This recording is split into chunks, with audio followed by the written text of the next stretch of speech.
Welcome to an episode of Marketing for Your Boring Business, helping your message get seen in a cluttered newsfeed. Today, we're actually having a really fun episode where we're going to be going over the psychology of why customers use social media and what that means for your business. I'm talking with the ever so fantastic Cara Lambert. She connects business owners to their clients through psychology, allowing them to build stronger relationships faster on and offline. Her business is in coaching, social media, and of course, courses drawing on her qualifications in psychology and management, along with her career beginning in 2000 of helping businesses move online and her experience in her own businesses. Welcome to the show, Cara. Thank you so much for having me. It's great to be here and talking with your listeners and viewers. Yes, no, it's awesome. And I also love that Cara's on this show, not just because she knows so many wonderful things, but I could just listen to her talk all day because I love me an Aussie. So I got to admit, I get that a lot. So. It's because I think we in America, we just kind of get a little bored with how we sound. But I did spend a good chunk of the last 3 years in the South, and that was also really fun too. I say y'all a lot more than I used to, that's for sure. So, Cara, what is it? Let's just kind of dive right in and unpack getting started. What is the psychology of social media when it comes to our customers? How do we start out this conversation? So I think that the way that it needs to be started out is that a lot of social media platforms actually hire psychologists to help them build their platforms and to optimize their platforms and to get things happening. So that's one thing. So having that deeper understanding of how they actually get in behind it, that's one way. The other thing is that you've got to think about how or why social media works. And social media works because of people. It's not the tech that sits behind it. It's the people that press the like button. It's the people that press the share button. It's the people that regram stuff. It's all about people and what drives them to do it. So there's some of the reasons why I focus on the psychology behind it, because it's people who make up social media, not the technology. I mean, there's a great statistic out there. Facebook did some research a couple of years ago, and they found out that people get more oxytocin, which is the love hormone, going through their body in 10 minutes of social media use than a bride does on their wedding day, which is nuts. That's really sad, but also really nuts at the same time. You're right. Wow, that's crazy. Yeah, so that's the reason why I focus on the psychology behind social media, because they're right, it messes with our brains. Wow. Well, guys, I think we just learned that we just wasted a whole lot of money on our weddings. We could have just been doing it on Facebook. Exactly. So that's the reason why you update your relationship status on Facebook rather than just getting married. I think, so it's actually funny on topic of weddings and social media. I actually had one of my staff members come to my wedding to do live updates for my family that wasn't able to come to the wedding because we had an interesting situation that led to us moving our wedding up early. And so we had a lot of family and friends that couldn't come. So we did a lot of live updates. We did, a live Google Glass viewing of it, all kinds of stuff so that people could participate in that. And that included updating both of our Facebook statuses from in a relationship to married. And that was, I don't know what the psychology is behind that, but it probably is pretty egotistical, I'm sure. No, not at all. And that's the other thing, there's 3 reasons why people generally go onto social media. One is to be educated, one is to be entertained, and the other one's to be inspired. And it doesn't matter which platform you use. So it's not really egotistical. You were educating your friends and family on what was happening at the time. So, keeping them up to date. And anyway, there would have been other people there with their phones, posting updates and posting photos. So you may as well jump the queue and get in first. Right. You don't want people doing that for you, right? So when a brand is wanting to dive into social media more, particularly, more boring everyday businesses, like plumbers and painters and chiropractors and stuff, what is it that they need to know to get started? I think the big thing that they need to know is that they're not doing it for them. They're doing it for their audience. That's the big thing, because whilst you're trying to grow your audience, grow sales, warm them up, all of those kinds of things, realistically, you're there for their benefit. So you have to, the big thing to remember is that you need to talk to those three things that I said earlier. You need to educate, you need to entertain, and you need to inspire. So that would be the big takeaway, and that your audience is actually there. And I looked at some stats, and I know, being an Aussie, I actually looked at the US stats on particularly Facebook. I still couldn't believe this, that Americans, only India outranks the US on Facebook use worldwide. Like, you guys rock Facebook. So if you're in, like you say, a boring, I don't call them boring, I've got a number of clients who are in service industry. If you are in services and you're not on Facebook, you don't have some kind of Facebook presence, and you're in the US, listen to this. 214 million Americans hold a Facebook account. That is a massive audience to tap into. And you can do it for free. I don't know any other network where you can do that for free, and have that kind of audience size. That is a big fancy number. That is a lot. And it's, while we would probably argue as social media professionals, it's not always free, but it is at the same time on the very bit, like the platform itself is free. It's like back in the day when you had the 3 channels that you could get for free, and you always watch stuff on those. And yeah, it's true. People can really just, it's so big. And I think that maybe because it's so big, it can actually, cause the psychology even of the business owner to not want to get on there. So what do you think that, people who are just afraid or unsure or even jaded at getting on social media to make it work for them? Like, what are your thoughts on that? I think some of it is because of what they hear through their industry, that it's a waste of time, it's too hard, it's confusing, I've wasted my time. But like I said, there's the thing is to concentrate on your audience, to put them first, and to remember the 3 things. You're there to educate, entertain, or inspire.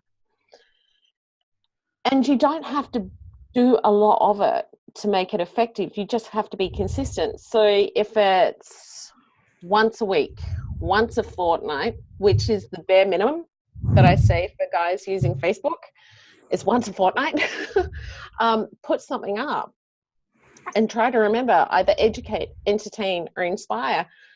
Gosh, like dentists. There is this one guy called the Singing Dentist, and he's based in the UK. So if you're a dentist, share one of his videos. Seriously, because it's still going to educate your audience and it's going to entertain them. So you don't always have to put your information up there. You can give people a broad base of information to draw on. But I think the other thing is people don't believe that their audience is there. They think social media is for the younger audience, the 18 to 25-year-olds. So once again, I looked at the numbers basically for the US, and the biggest audience in the US on Facebook is the 25 to 34-year-olds. And the next largest one is 35 to 44-year-olds. Yeah. Just you and me here. Yeah, exactly. We're your average Joe Schmo on Facebook. And most of them are women. So if your decision makers to use your services are women, and they sit between the ages of 25 to 44, which is most mums, having a presence on Facebook makes good business sense. That's probably also too why children and animals are the best way to get your message across on social media. Like, Exactly. You know, the cute little babies with all the rolls and stuff like that doing gorgeous things, or cat videos. And I know, excuse me, I know that cat videos go, oh my gosh, not another cat video, but they work. I'm prone to cute dog photos and videos myself, so I totally understand. And I love how you keep bringing up the point that you have to educate, you have to entertain, and you have to inspire. And that's really just the foundation almost of like any content plan. Like you could build a content plan totally around that, and you can educate people about your business. You can entertain them with your staff and your people and even yourself, and like what you do behind the scenes. Like I always tell people, like if you have something like really fun and quirky about yourself that you can share behind the scenes, you've got to do it. Like for me, it's military life and my kids and our life in Korea. And like those are really unique perspectives that not a lot of people will get to experience, at least the military part and definitely the Korea part.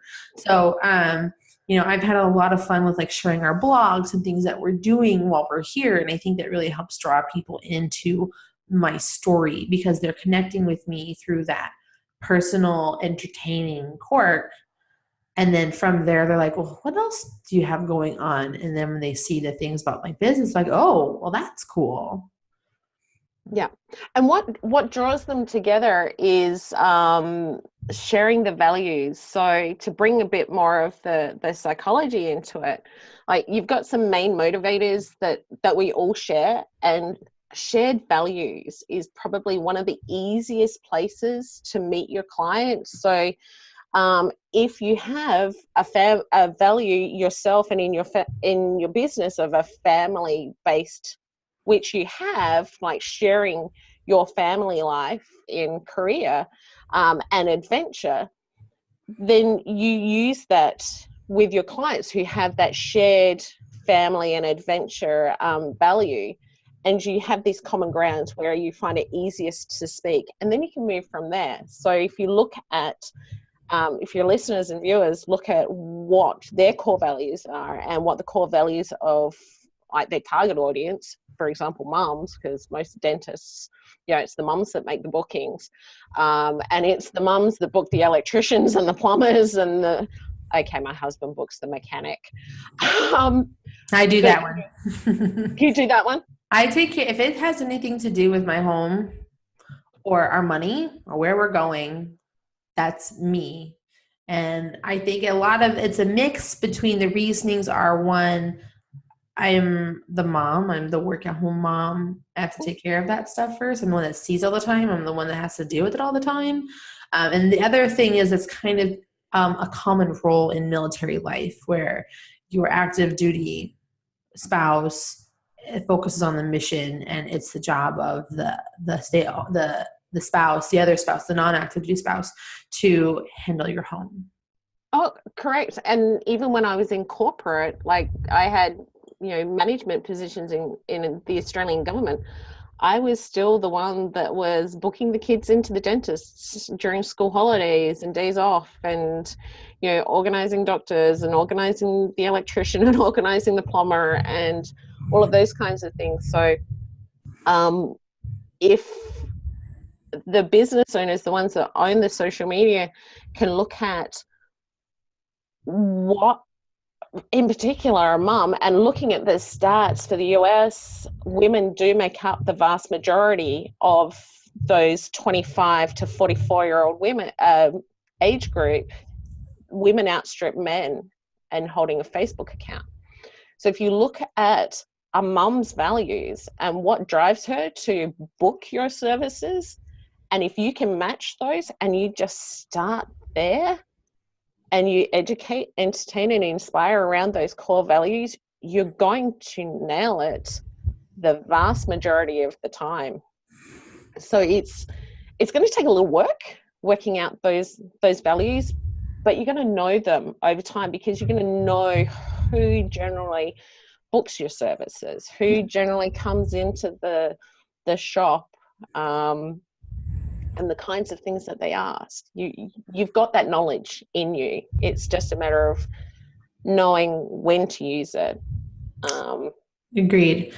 Yeah, I think that taking the time, like with most things when it comes to marketing, the setup part is always kind of like the most pain in the butt part.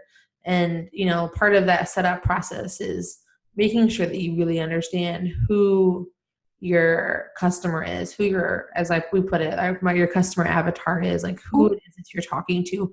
And I actually have a worksheet I will share in the show notes that you guys can get that'll help you work through your perfect customers so that you can make sure you understand them as best as possible with everything that Cara is teaching us today. So, but it's so important to know who they are so that once you know who you're talking to and you get like a flow going, it's so easy to put that content up. It really And is. the thing is when you nail what motivates them, and this is the thing, like I said, there are 5 key motivators of human behavior. I focus on values because we all have them, and there are generally ones that we share, so it's easier for business owners to start with values, and then you can work into the other ones. But values are a motivator for us. What are the five things? So the 5 things are values, Mm-hmm. beliefs, fears, Mm-hmm. needs, and goals. Okay. So if you use those, and you put them at the base of your communication, where you then use them to educate, entertain, and inspire. I've got worked out things where you've got this matrix, and so you have, you know, educate, entertain, and inspire, and the 5 things, you know, fears, goals, beliefs, needs, and values, and you can work out one for each of those things. So you'll have a grid of 15 options. So if you're posting one a fortnight, out of those 15 things, you've got months of content that you could use. Mm-hmm. And you know, you mix it in with the singing dentist every once in a while, and you're set. Right? That sounds awesome. So is there anything else, like we talked about, like maybe like how getting started by making sure you really understand who your customer is and like what motivates them. So after you like kind of have that locked down, what do you think happens next? The next thing is consistency. Okay. For me, so people say to me, Cara, like the 2 issues that I see is I don't know where to start and I don't know what to write. So now you started and you've got some idea as to what to write. The thing is to be consistent, because we're creatures of habit. And once you've got your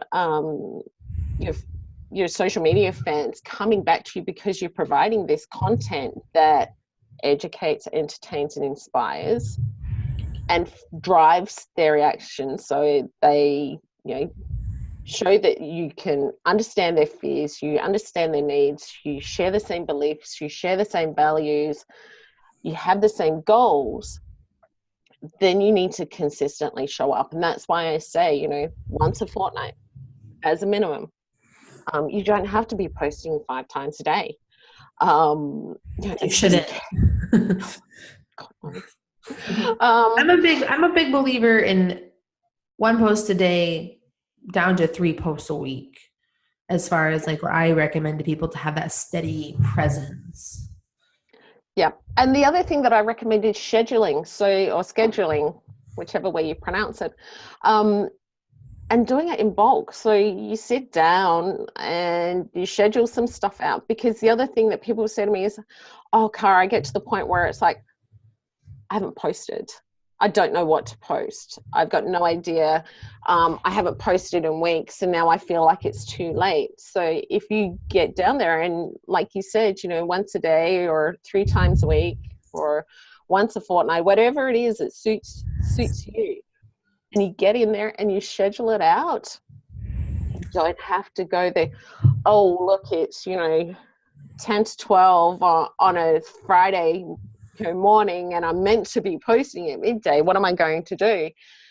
You don't have to worry. You can concentrate on your business, what keeps the money coming in, but the social media keeps educating your audience and keeps pulling them in. They will share it with their friends. They will tag their friends. I see this all the time, on my clients' profiles, because I still manage a small number of social media platforms for clients now that I've moved from coaching. Didn't just go, look, it's coming, see you later. I see it. It's like, oh yeah, Sally, this is the guy that I was telling you about that was doing my air conditioning, or Julie, this is my beautician that I use. They will do it. They will tag their friends and pull their friends in. That is so huge in my military community too. Every base that exists in the world has a Facebook group for the spouses that are there. And without fail, there's constantly posts of people asking for people. And it's always kind of the same ones, but it's also those obscure ones. Like everyone's always looking for someone to do their hair. Everyone's always looking for a recommendation where to get a manicure and a pedicure. Everyone's looking for the best kinds of Mexican or steak or places to eat in their area. People are always looking for childcare. People are always looking, things like, hey, where I need to find this item. Where can I get it? And so I know the biggest element in my life is in the military world, but I know people do it all the time in their communities. I mean, to the point where Facebook has put a recommendation feature on their posts. Correct. And so, there's a number of groups that I'm in, for clients that I'm in the local mums group on the other side of Australia, so that I can tag my clients' Facebook pages in them when someone's looking for stuff. Or in my own local area, there's a number of groups that I'm in, and they're not just buy, sell, swap groups. They are quite literally, I need help with XYZ. Like recently it was, so where are the best Christmas lights? I need an emergency plumber. They're around there. And so, having a Facebook page and a presence allows you to tag them and pull them into the group. But the other thing that I've seen is that it's somewhere between, here in Australia, it's around 60 to 70% of people will go onto a Facebook page or go online, whether it be Yelp or their Google My Business page, and look at reviews before actually making a purchase online. So if you can have some kind of presence where people can see who you are, what you're doing, and I will do that myself. Like if I'm looking for something and someone says, oh yeah, go and see this person, the first thing I do is get on Facebook. It's like, okay, show me their Facebook page. I want to see what they're like. And if they haven't posted in the last 6 to 12 months, well, it kind of makes me think, are there any good? Do they have any customers? Can I trust them? So those are really powerful questions and a really good point for people that don't post on a regular basis. It does make you wonder if they're shut down. Gold, Kara, gold right there. So powerful. And I think if anyone takes anything out of this conversation, that is it, that when you're not present, people think that you don't exist. Correct. Very awesome. Well, Kara, I think, do you have any closing thoughts on what people really need to make sure that they understand about the psychology of their customers, and any tips or tricks or anything for them to wrap up our chat for today? If I was to leave you guys with anything, it's to know that your audience is out there on social media, that it is a medium where you can make the most of it, and that you need to educate, entertain, and inspire, and meet them where their values are. Awesome. Thank you so much. And if people wanted to follow you and be educated and entertained by you, where would they do that at? So you can find me, my website is caralambert.com. And on social, I am at caralambert.com. So it's very simple. It is very simple. All right. Well, thank you so much for taking the time to talk with us today and educating us. I think that it was just incredibly powerful and insightful. And I just loved getting to hear from you and talk with you and get to know you better, of course, too. So, all right, guys, I look forward to you guys getting me some reviews about this and what you think. Make sure you're tweeting, Instagramming, Facebooking us, telling us what you thought of this podcast. Remember, #boring business. And until next time, guys, I'll see you soon.